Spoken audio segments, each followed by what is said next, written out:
The mahogany table was cool, a vast expanse of polished wood separating our legal teams. But the hand I brushed against underneath it, that was burning hot. My breath hitched, a sharp, traitorous sound in the quiet room. I expected a recoil, a sharp intake of breath, a glare. Instead, when I looked up, Lillian wasn't pulling away. She was staring right at me. And it wasn't with the anger I'd seen for 2 years of litigation. It was something else entirely.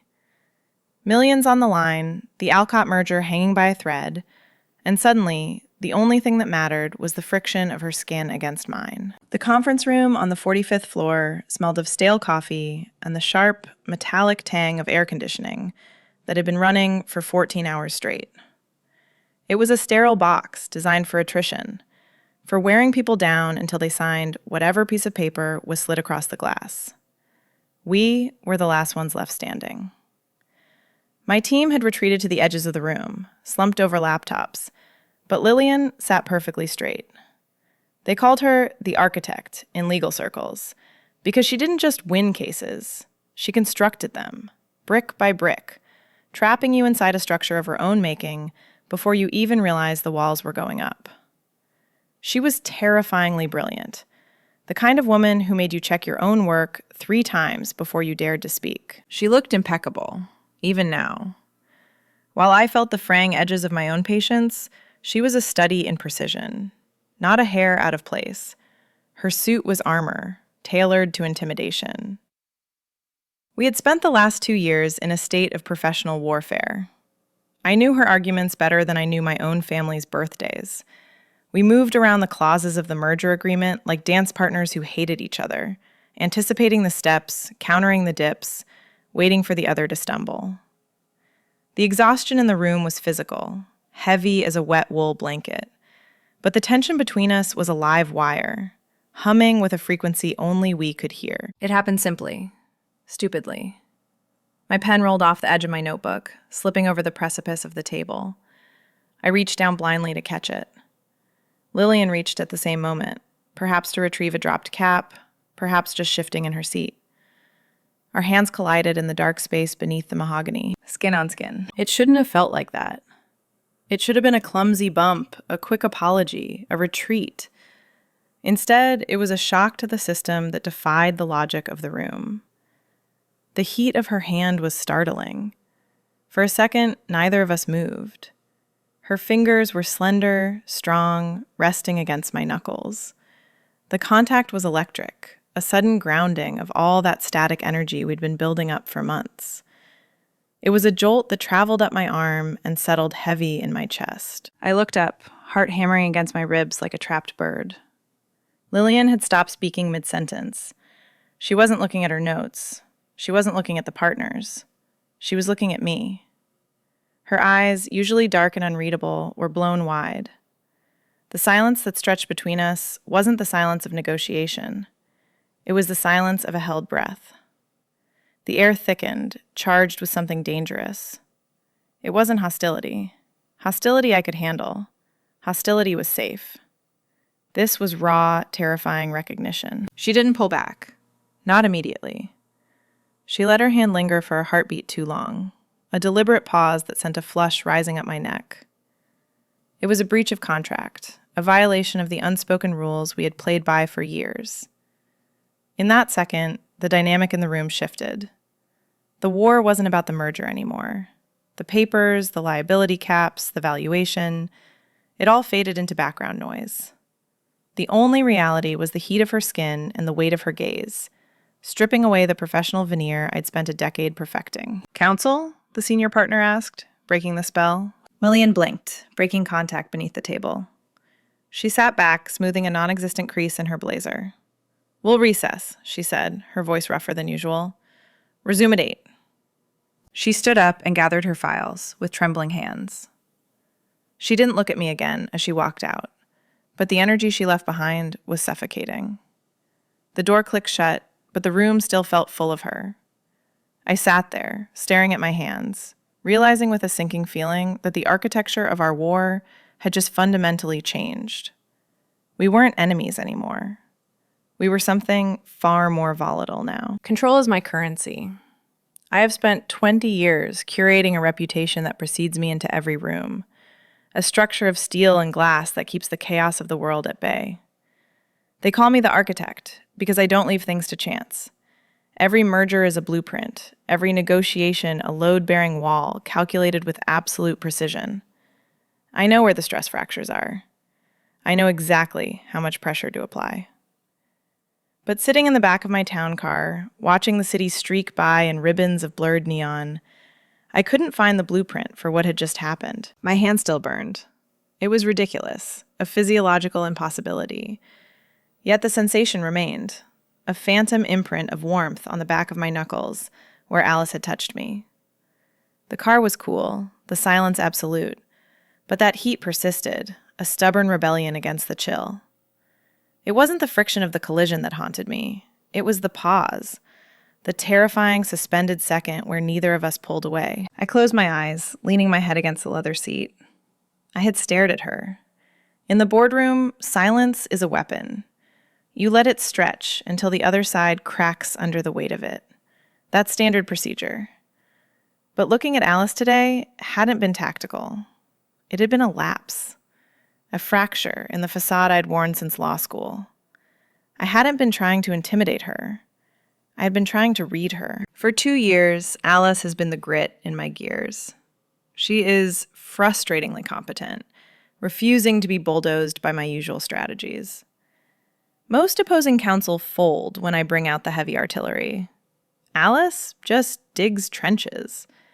She counters my precision with stubbornness, my logic with unexpected angles. I told myself I hated it. I told myself she was an obstacle to be removed. But tonight, watching the rain streak the window, the truth felt heavier. I wasn't angry because she touched me. I was shaken because for the first time, I didn't want to pull away. The car idled at a red light, the rain drumming a restless rhythm against the roof. I tried to run through the closing arguments for tomorrow, to visualize the liability clauses. Usually, the law quiets my mind. It is orderly. But tonight, the clauses tangled. Instead of the contract, I saw the way Alice bites her lower lip when she's cornered. I saw the quick, sharp intake of breath when our hands collided. I saw the intelligence in her eyes, that fierce, unyielding spark that matches my own. It hit me then, with the force of a physical blow. This rivalry hasn't been an annoyance. It has been a lifeline. In a world of people who nod and fear me, Alice is the only one who stands her ground. It's a form of intellectual foreplay I hadn't let myself name. We have been circling each other for months, sharpening our knives. But perhaps we weren't trying to kill each other. Perhaps we were just trying to get close enough to feel the heat. The light turned green. The car surged forward. I opened my eyes, seeing my own reflection in the darkened glass. Composed, severe, the architect. But behind the eyes, there was something new, a hunger. The realization terrified me, unraveling the certainty I prized above all else. I had spent a career building walls, and Alice had just walked right through them. Tomorrow wouldn't be a negotiation. It would be a reckoning. And for the first time in my life, I didn't know if I wanted to win. The morning light hitting the glass facade of the Meridian building felt aggressively bright, a stark interrogation lamp against my sleepless eyes. I walked into the lobby with a heightened, painful awareness, my skin feeling too tight for my body. Every click of heels on the marble floor sounded like a gavel coming down. I scanned the sea of charcoal suits and navy blazers, my heart doing a traitorous double beat every time I saw a sharp silhouette or a dark chignon. I told myself I was looking for her to avoid her. That was the lie I needed to survive the commute. I reached the elevator bank, pressing the call button with a finger that I forced to be steady. The car arrived, a hollow silver box. I stepped inside, seeking the sanctuary of the corner, and pressed the button for the 40th floor. The doors began to slide shut, slicing away the chaotic hum of the lobby. I exhaled, a premature release of tension. Then, a hand, pale, manicured, decisive, shot through the narrowing gap. The safety sensors tripped. The doors recoiled with a mechanical sigh. And there she was. Lillian stepped into the car. She didn't look hurried. She never looked hurried. She moved with the fluid, predatory grace of something that owns the environment. She didn't say good morning. She didn't acknowledge the coincidence of this meeting in a building with 30 elevators. She simply pressed the button for 40, which was already lit, and stood beside me. The doors closed, sealing us in a vertical coffin of stainless steel and sudden suffocating silence. The vacuum of sound was instant. The ascent began, a smooth, gravity-defying pull that left my stomach somewhere on the ground floor. The space was too small. It was designed for 12 people, but with the two of us, it felt dangerously overcrowded. 2 egos, 2 years of absolute warfare, and 1 accidental touch crowded into 6 square feet. I could smell her. It wasn't a floral scent. Flowers were too soft for the architect. It was sandalwood, dry and expensive, with a sharp undercurrent of something metallic, like ozone before a summer storm. It filled the small cabin, invading my personal space without her moving an inch. It was the scent of power. But beneath it, I detected the faint, warm note of coffee, a human crack in the armor. I stared straight ahead at the floor indicator, watching the digital numbers climb. 12, 15, 18.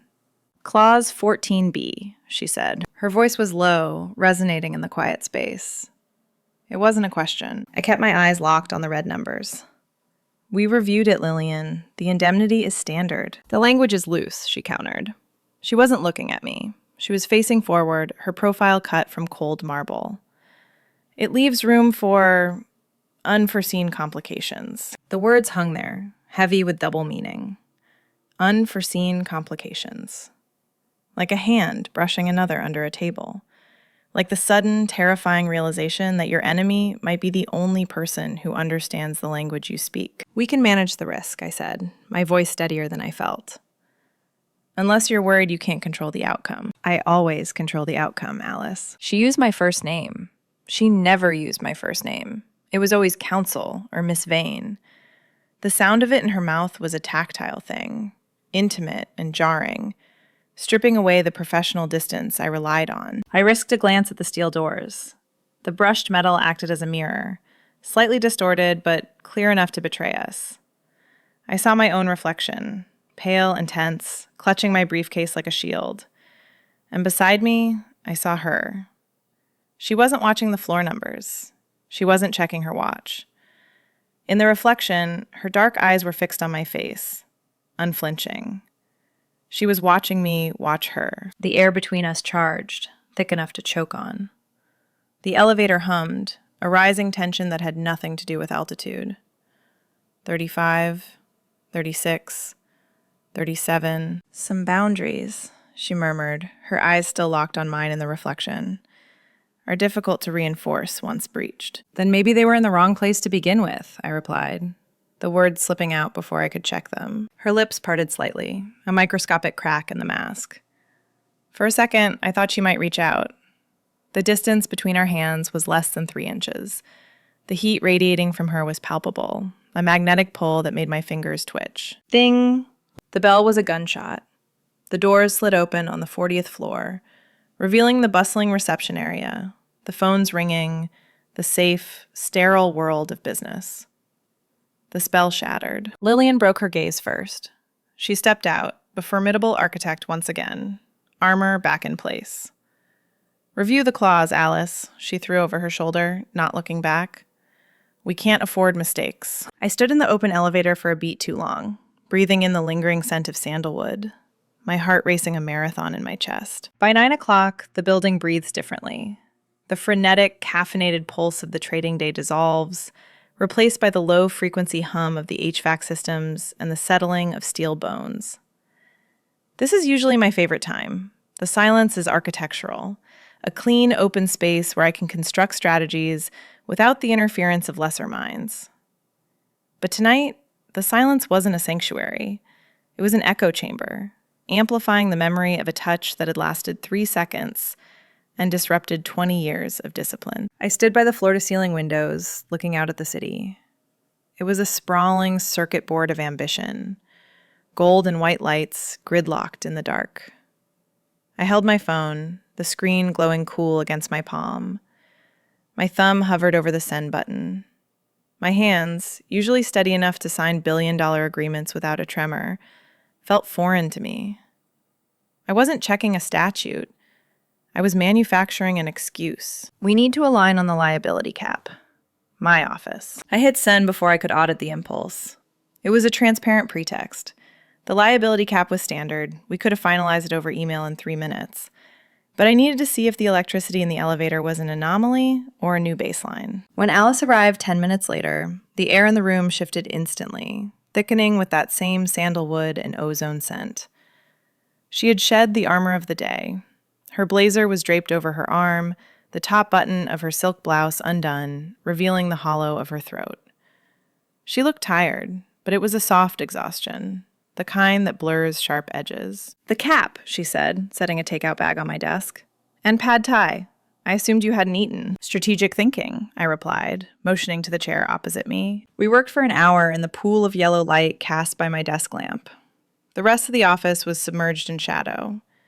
It felt illicit, this proximity. We ate from cartons, chopsticks clicking against cardboard, the expensive mahogany desk reduced to a kitchen table. The usual adversarial geometry of our relationship softened. We weren't facing off. We were leaning in. "Do you ever wonder," Alice asked, her voice low, breaking a long stretch of quiet, "if we're fighting for the wrong things?" I looked up. She wasn't looking at the documents. She was tracing the rim of her water glass, her eyes unfocused. "We fight for our clients, Alice. That's the job." "Is it?" She looked at me then, her gaze direct and unflinching. "I go home to an apartment that looks like a magazine spread and sounds like a tomb. I have a closet full of suits and a fridge full of expired condiments. Sometimes, when the adrenaline of a deal wears off, the silence is so loud I have to turn on the television just to feel like I exist." The confession hung between us, raw and uninvited. It was a breach of protocol, a personal exhibit entered into evidence. And God, I recognized it. "I don't go home," I admitted, the words slipping out before I could redact them. "I stay here until I'm too exhausted to think, because if I stop moving, I'm terrified I'll realize I don't actually have a life outside of these negotiations. I am the architect, Alice, but I've built a house I can't live in." The admission stripped the last layer of professional varnish from the room. We were just two women in a glass tower, lonely at the summit. Alice leaned forward, her eyes searching mine, finding the cracks in the foundation I hid so well. "Lillian," she whispered. It was an invitation, not a name. She reached for the diligence report in the center of the desk. I reached for it at the same moment. It was a reflex, a pattern behavior, but we both froze before our fingers could graze. Her hand hovered inches from mine. The heat was there again, radiating across the small distance, a physical force that pulled at my chest. The air charged, heavy with the what if. I could see the pulse fluttering in her wrist. I wanted to bridge that gap. I wanted to know if the skin of her wrist felt as hot as her hand had. The silence stretched, taut as a violin string waiting to snap. I leaned in, watching her pupils dilate, the breath catching in her throat. Ring. The harsh digital trill of the office phone shattered the moment like a hammer through a mirror. We both jerked back, the spell broken violently. The red light on my console blinked rapidly. The London partners, calling for the update. The deadline. The war. I stared at the phone, hating it with a sudden, vicious intensity, while Alice pulled her hand back, tucking a loose strand of hair behind her ear, her eyes averting to the floor. The architecture of the night collapsed, leaving us back in the cold, hard light of the job. London greeted us with a sky the color of a bruised plum, and rain that felt less like weather and more like a mood. The displacement of international travel does something to your defenses. It strips away the familiar rhythms that keep your guard up. By the time we reached the hotel in Kensington, the 14-hour day and the time difference had left me feeling untethered, floating in a haze of exhaustion and heightened sensitivity. Then came the complication. A clerical error, the concierge explained with apologetic English murmurs. The 2 executive rooms were gone. What remained was the diplomat suite. 2 bedrooms, yes, but connected by a single shared living area. In a normal world, we would have demanded a transfer to a different hotel. But the merger signatures were scheduled for 8 a.m., the city was booked solid for Fashion Week, and frankly, neither of us had the energy to fight a logistical war on a second front. "We'll take it," Lillian had said, her voice clipping the end of the sentence with finality. Walking into that suite felt like crossing a threshold into a different reality. It was intimate in a way a boardroom never could be. There were plush carpets that swallowed the sound of our footsteps, heavy velvet drapes shutting out the wet street below, and a terrifying lack of barriers. I unpacked in my room, splashing cold water on my face, trying to recalibrate. When I walked out into the common area an hour later, the breath knocked out of me. Lillian was there. But it wasn't the Lillian I knew. The armor was gone, the sharp-tailored blazer, the silk blouses buttoned to the throat, the heels that clicked like weapons, all vanished. She was wearing a soft, oversized cashmere sweater, the color of oatmeal, and dark, loose trousers. And she was barefoot. Seeing the architect barefoot felt illicit, like seeing a statue step off its plinth. She was curled into the corner of the velvet sofa, legs tucked under her, reading a physical book. Not a brief, not a contract, a novel. Thick and well-worn. She looked up as I entered, and for the first time, her eyes didn't immediately sharpen into assessment. They remained soft, heavy with the same travel fatigue I felt. "Room service," she said, nodding toward the silver cart near the window. I took the liberty. I figured the public didn't need to see us like this. "Like what?" I asked, moving toward the food. "Human," she replied quietly. We ate in the dim light of the floor lamps, the rain drumming a steady, hypnotic rhythm against the glass. We didn't talk about the Alcott merger. We didn't talk about liability caps. The proximity of the suite, the domesticity of breaking bread in our socks, made the legalese feel absurd. "I watched you during the Cobalt Tech merger last year," I said, breaking a silence that had become comfortable, almost companionable. The wine was warm and rich, loosening my tongue. "Your closing argument. It was devastating. You took apart their IP defense like you were dismantling a watch. I remember thinking, God, she's fearless." Lillian laughed, a low, throaty sound I'd never heard before. She set her glass down, looking at her hands. Those same hands that had touched mine under the table, now relaxed, unguarded. "Fearless?" She shook her head, a wry smile playing on her lips. "Alice, I was terrified. My hands were shaking so badly I couldn't hold a pen. I had to memorize the closing because I knew if I looked down at my notes, everyone would see the paper trembling." I stared at her. The confession reshaped the air between us. The invincible architect admitting to fear. It turned the walls of glass that separated us into something transparent, fragile. "You never show it," I whispered. "That's the job, isn't it?" She looked at me, her gaze direct, stripped of all professional pretense. "We build the facade so no one sees the cracks. But it gets lonely, Alice. Being the only one who knows the structure is unsound." The room suddenly felt very small. The space between the sofa and the chair where I sat seemed to shrink, charged with a gravity that pulled me toward her. Seeing her like this, soft, vulnerable, barefoot in a foreign city, made the rivalry feel like a costume we had both been wearing for too long. "I'm going to turn in," she said suddenly, standing up. The movement was abrupt, as if she too felt the pull and was terrified by it. "Good night, Lillian," I said, my voice sounding too loud in the quiet suite. She paused at the door to her bedroom, her hand on the frame. She didn't look back, but I saw her shoulders rise and fall with a deep breath. "Good night, Alice." The door clicked shut, but it didn't feel closed. It felt like a thin veil, barely separating us, leaving the air in the living room vibrating with everything we hadn't said. The silence in the diplomat suite wasn't empty. It was heavy, pressurized, pushing against my eardrums with a physical weight. In the bedroom, the high thread count sheets felt less like luxury and more like a containment field. I lay there, staring at the plaster molding on the ceiling, tracing the intricate vines with my eyes in the dark, trying to force my brain into its usual rhythmic processing of risk and reward. But the algorithm was broken. Every time I closed my eyes, I didn't see the merger agreement or the liability clauses. I saw Alice in that oversized sweater. I saw the curve of her neck as she laughed. I felt the ghost of her hand against mine under the mahogany table, a phantom heat that made the hotel air conditioning feel entirely irrelevant. Knowing she was just on the other side of the wall was a form of torture I hadn't anticipated. It was a proximity that vibrated in my teeth. I checked the time on my phone, 3:14 a.m., the witching hour for the guilty and the obsessed. Giving up on the pretense of rest, I threw off the duvet.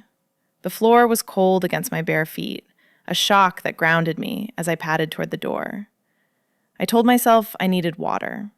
I told myself I needed to check the briefing one last time.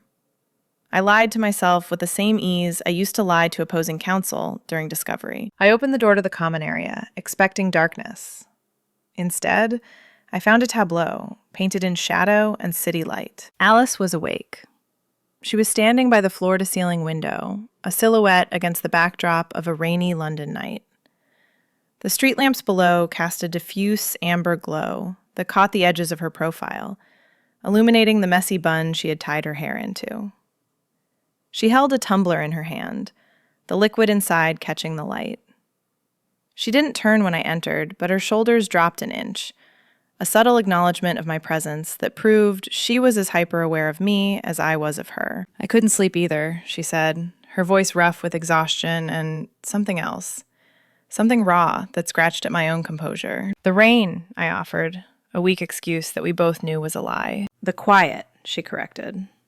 She turned then, holding up a bottle of single malt she must have raided from the minibar. It's 18 years old. It seemed a shame to let it sit there while we stared at the ceiling. She poured a second glass without asking, the sound of the liquid hitting the crystal echoing in the stillness. I walked over, taking the glass from her fingers. Our hands didn't touch this time, but the memory of the contact filled the space between us, thick and undeniable. I took a sip. Peat, smoke, and a burn that settled deep in my chest, warring with the anxiety that had lived there for days. We moved to the velvet sofa, sitting at opposite ends at first, the cushions sinking under our weight. The room smelled of rain and the sharp medicinal tang of the scotch. But underneath it, that scent of hers, clean skin and something warm, drifted toward me. It was a distraction I couldn't afford, yet I breathed it in like oxygen. "We sign in 5 hours," Alice murmured, looking into her glass.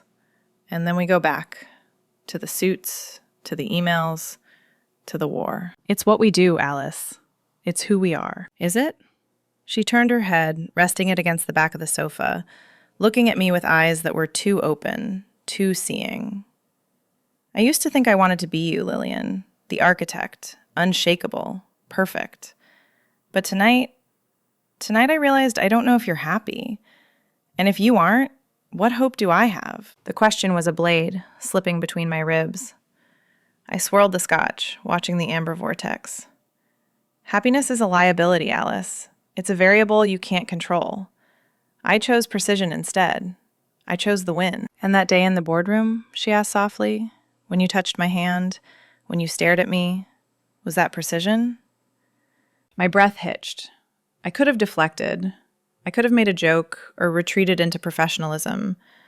But the rain, the whiskey, the late hour, it stripped the defenses away. I set my glass down on the coffee table with a deliberate click. I shifted, sliding inches closer on the velvet, invading the demilitarized zone between us. "No," I admitted, my voice barely a whisper. "That wasn't precision.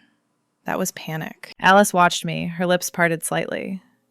"You didn't look panicked. You looked intense." "I looked at you because I was caught, Alice."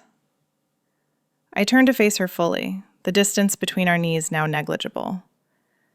I spend my life building structures that no one can see inside, walls of glass and steel, and in that moment, when your hand touched mine, I felt like you were the first person in 20 years who had found the door.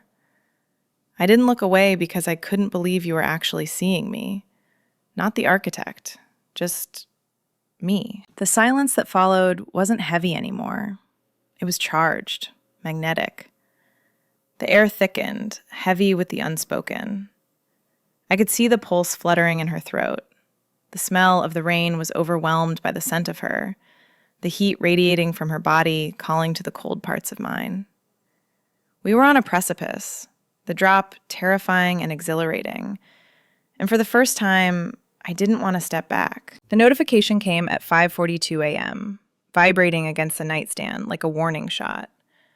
I woke up, reaching for a phantom hand that wasn't there, the taste of scotch and vulnerability still coating my tongue. But the screen of my phone wasn't offering a morning text or a continuation of the fragile truce we had built in the dark. It was a red flag alert from the due diligence team in New York. Hidden debt structure revealed in subsidiary holdings. Solvency impact? Critical. The world snapped back into focus with violent clarity. The soft, rain-blurred edges of the diplomat suite vanished, replaced by the cold, hard lines of crisis management. I sat up, the sheet falling away, and for a split second, I looked at the closed door of Lillian's bedroom. The silence behind it no longer felt companionable. It felt like a fortress. By 7 a.m., we were in the hotel's conference center. The transformation was absolute. The woman who had curled barefoot on the velvet sofa, who had admitted to fear and loneliness, was gone. In her place sat the architect. Lillian wore a charcoal suit that looked like it had been cut from steel. Her hair pulled back so tightly it pulled her features into a mask of severe indifference. She didn't look at me. She looked through me, her eyes focused entirely on the papers in front of her. The intimacy of the night before hadn't just been walled off. It had been paved over. The valuation is no longer viable, Lillian announced, her voice stripping the paint off the walls. In light of the debt revelation, my client is prepared to walk unless the price is adjusted by 15%. 15% is a non-starter, and you know it, I countered, my voice steady despite the nausea churning in my stomach. The debt is structured. It's manageable over a 10-year horizon. It doesn't impact immediate liquidity. It impacts trust, she said, finally turning to face me. The look in her eyes was terrifyingly blank. It was the look of a predator assessing a wounded animal. And it impacts the timeline. Then she did it. She reached into the arsenal of our shared silence and pulled out a knife I had handed her myself. During the quiet hours on the sofa, amidst the rain and the confessions, I had let slip a seemingly innocuous detail about my client's pressure, how the board was demanding a win before the fiscal quarter closed on Friday. It was a throwaway comment, a moment of commiseration about the crushing weight of expectation. Lillian didn't throw it away. She filed it. We know your client faces a vote of no confidence if this merger isn't announced by Friday, Lillian said, her voice smooth, lethal, and devoid of mercy. You don't have the luxury of a 10-year horizon, Alice. You don't even have a 10-day horizon. You need this signature today, or your client is finished. The room went dead silent. My client, the CEO, went pale next to me. That information wasn't public. It wasn't in the data room. It was in my head, and I had poured it out like cheap wine because I thought I was talking to a woman who understood the burden, not an adversary looking for a chokehold. I stared at her, breathless, waiting for a flicker of regret, waiting for the Lillian who had whispered I was caught to show herself. But she didn't. She sat perfectly still, her hands folded on the table, the same hands that had almost held mine, wielding my own vulnerability as a weapon. You used it, I whispered, low enough that only she could hear, though I knew she wouldn't acknowledge it. You used the night. Business is business, counsel, she replied, her tone flat. Do we have a deal at the adjusted price, or do we walk? I felt the fool in every cell of my body. I had mistaken a tactical pause for a truce. I had projected humanity onto a machine designed to win. The betrayal wasn't just professional. It felt like a physical violation. I had opened the door to the fortress, and she had looted the vault. We accept, I said, the words tasting like ash. We saved the deal. The papers were signed, the hands were shaken, and the billions were moved. But as we packed up the files, the air between us was no longer charged with electricity. It was a vacuum, cold, empty, and lethal. I looked at her one last time, seeing the perfect, impenetrable facade of the architect, and felt something inside me harden. The bridge hadn't just been burned. She had detonated it while I was still standing in the middle. The champagne tasted like vinegar. Around me, the partners were clapping, a sea of expensive suits. We had won. I had secured the 15% reduction and delivered the Alcott merger. By every metric, this was the pinnacle. But when I looked across the room, I saw Alice. She was packing her briefcase with mechanical movements. She didn't look up. Her face was a mask of such shuttered coldness that it made the air conditioning feel tropical. She walked out without a word, and the nausea hit me so hard I had to set my glass down on the table, where I had just signed away what actually mattered. I realized then that the architecture was flawed. I had built a fortress so impregnable that I had suffocated inside it. I had won, yes. I had saved my client millions.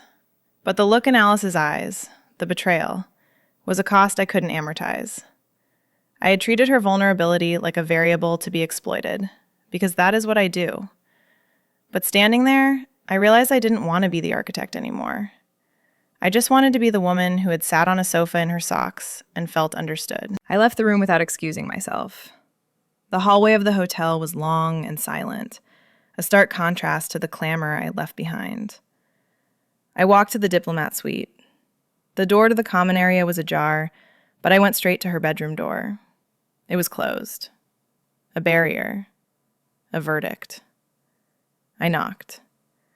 My hand trembled, not with the adrenaline of the deal, but with a terrifying, unfamiliar desperation. "Go away, Lillian," came the voice from inside, muffled, tired.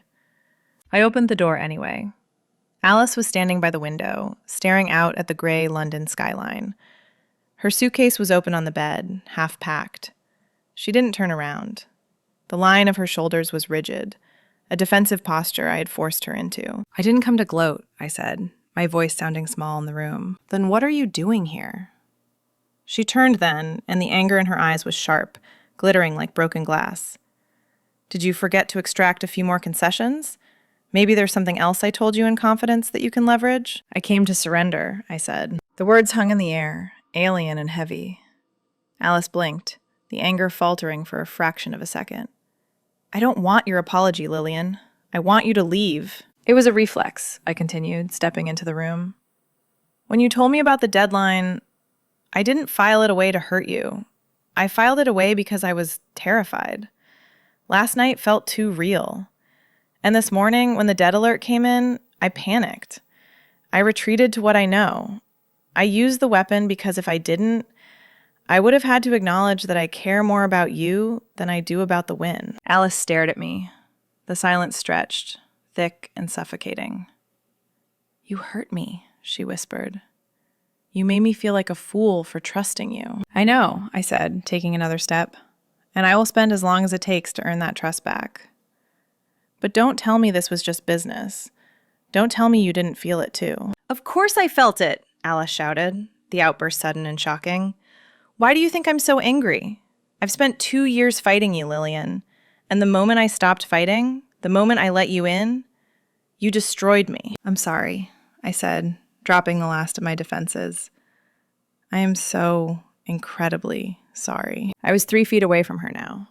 I could see the tears standing in her eyes, furious. The tension in the room shifted. It wasn't anger anymore. It was that same magnetic, terrifying pull. The rivalry, the arguments, the betrayal, it was all just heat. "You're the only one," I whispered, closing the final distance. "The only one who sees me." Alice didn't retreat. She looked up at me, her expression fracturing, the sadness bleeding into something softer, something desperate. "I hate you," she breathed. But she didn't move away. "I know," I replied. I reached out, no longer accidental. I cupped her face in my hands, feeling the warmth of her skin, the pulse hammering in her jaw. She leaned into the touch, a surrender of her own. The collision was inevitable.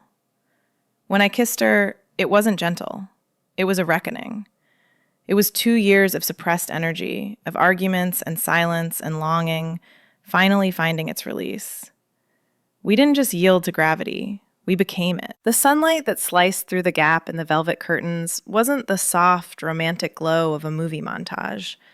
It was harsh, blinding, and carried the weight of a subpoena.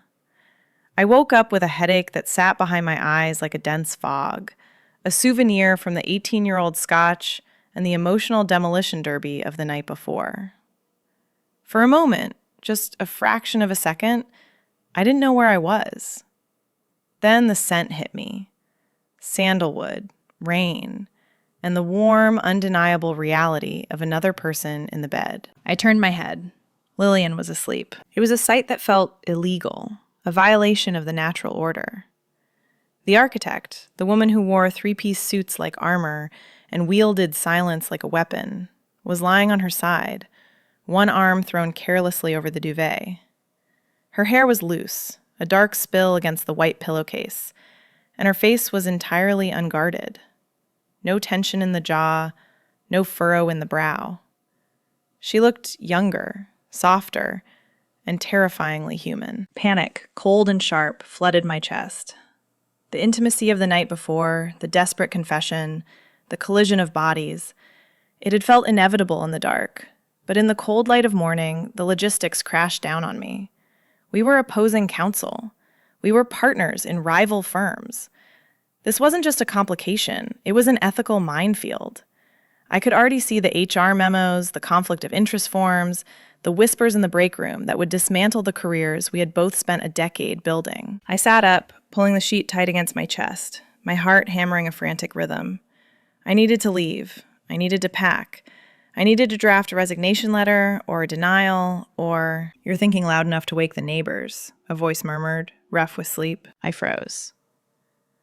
Lillian didn't open her eyes. She just shifted slightly, her hand finding the curve of my hip beneath the sheet. The touch was grounding, heavy and possessive, silencing the spiral of anxiety in my head. "We have a problem," I whispered, the words tasting of morning breath and fear. "We have a situation," she corrected, finally opening her eyes.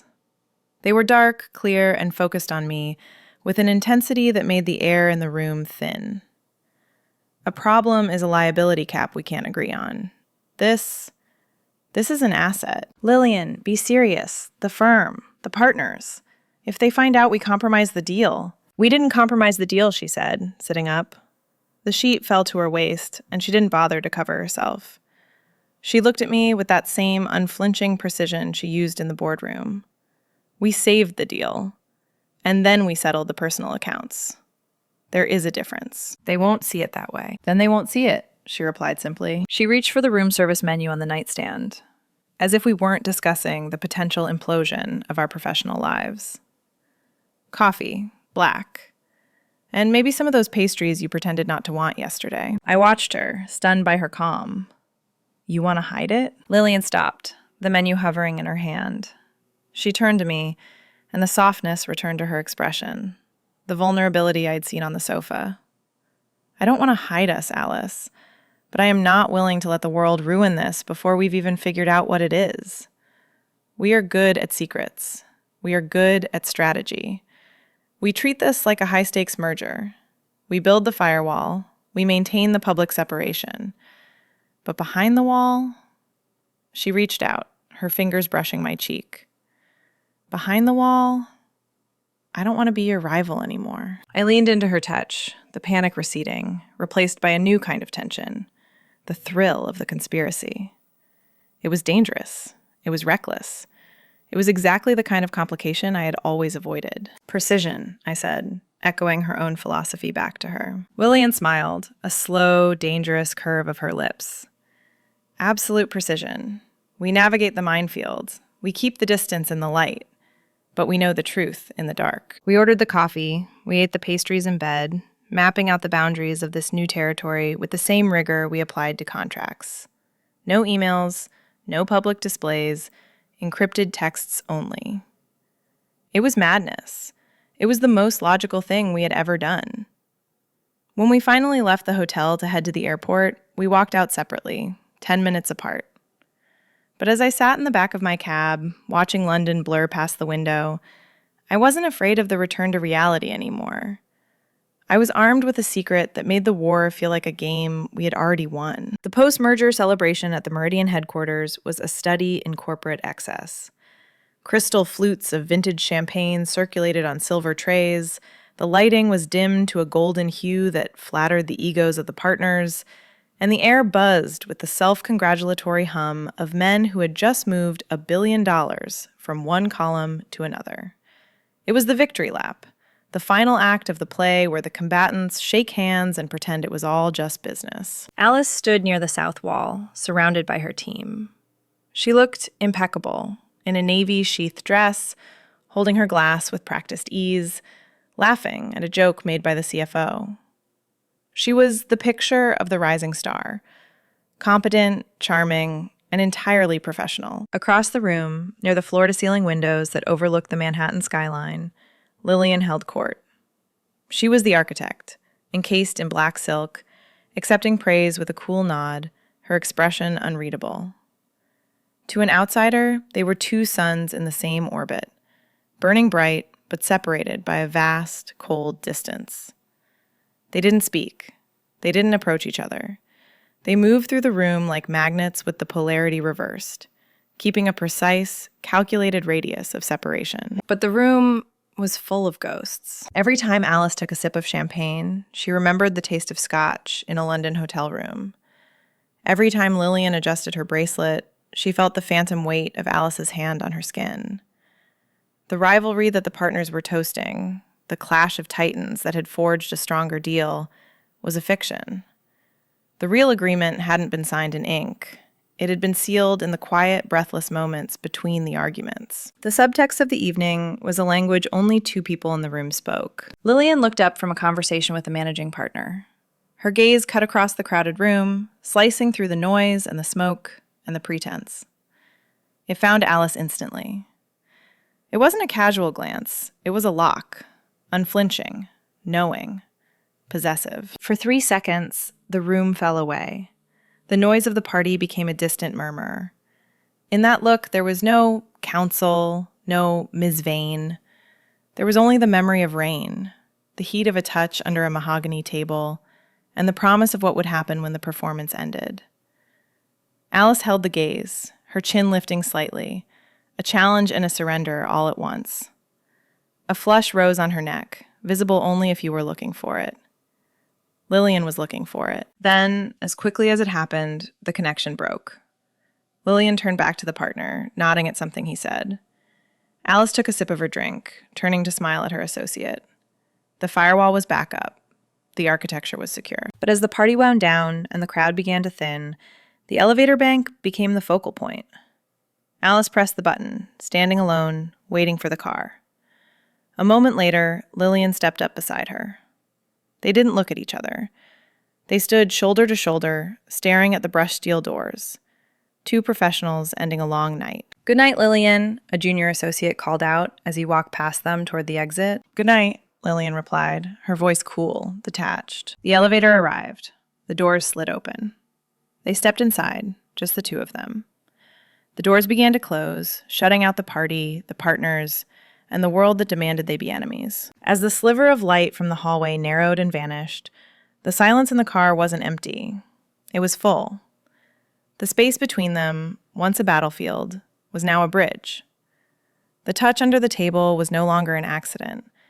It was the foundation of a new structure, one built not to keep people out, but to keep them together. The doors clicked shut. And in the privacy of the steel box, the architect finally let the walls come down. The merger was signed in ink, but our real agreement was sealed in the quiet, breathless spaces between arguments. Sometimes the person fighting you the hardest is the only one who truly sees you. The war is over, but the game has only just begun. If this story of high stakes and hidden desires resonated with you, subscribe to the channel for more. Tell me in the comments, is rivalry the ultimate form of foreplay?